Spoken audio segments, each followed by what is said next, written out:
여러분 안녕하십니까?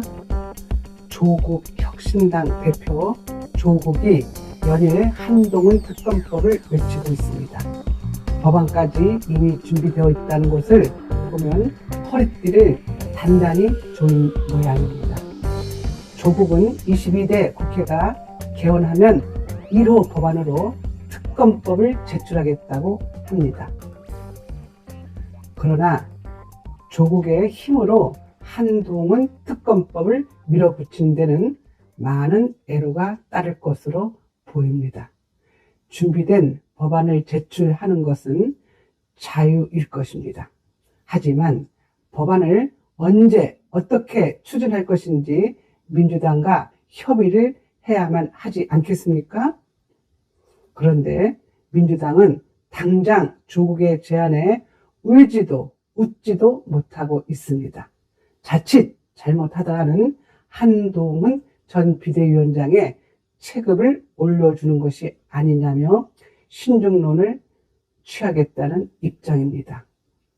조국 혁신당이 총선 공약을 지키기 위한 명분을 내세우는 것이어서 민주당은 초반부터 끌려가지 않겠다는 속내를 드러내는 것입니다.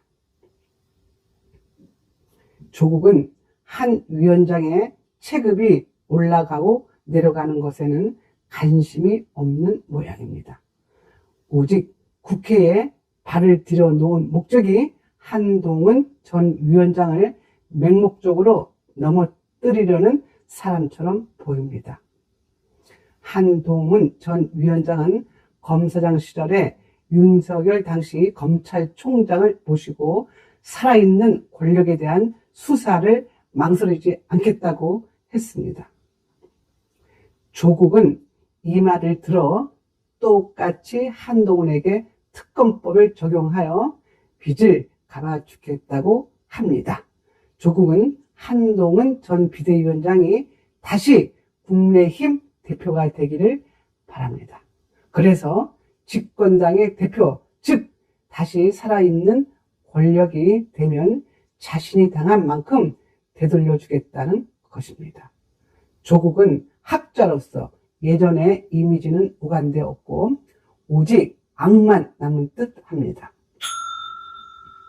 윤석열 대통령이 거부권을 행사했던 중요 법안을 조국 대표는 22대 국회에서 모두 재발의하겠다는 의지를 다지고 있습니다. 민주당 이재명 대표는 초반부터 조국 대표에게 끌려가지 않을 것입니다. 조국이 범야권 연대의 주도권을 쥔 것처럼 보이면 이재명 대표는 상대적으로 자신의 입지가 줄어든다고 생각하지 않겠습니까? 정치 검찰의 고발 사주 의혹, 윤석열 검찰총장 징계 관련 의혹, 딸 논문 대필 의혹 사건 규명을 위한 특별검사의 임명 등 조국이 주장하는 특검 사유가 넘친다고 주장하고 있습니다. 공무상 기밀누설, 공직선거법 위반, 직권남용 및 직무유기, 그리고 한동훈 비대위원장의 딸 논문 대필, 해외 에세이 표절, 봉사활동 시간 문제, 앱 제작에 따른 업무방해 사건 등 온갖 것들을 병적으로 갖다 붙였습니다.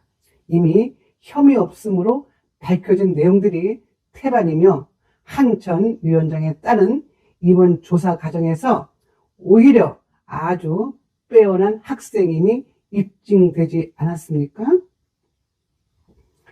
여러분, 이제는 절대 참지 말고 부당한 저들의 행동에 저항해 주십시오. 보수끼리는 절대 부닥치거나 갈등을 일으켜서도 안 됩니다. 범죄자들의 농간에 휘둘려서는 절대 안 될 것입니다. 지금까지 김선혜의 직원직설이었습니다. 감사합니다.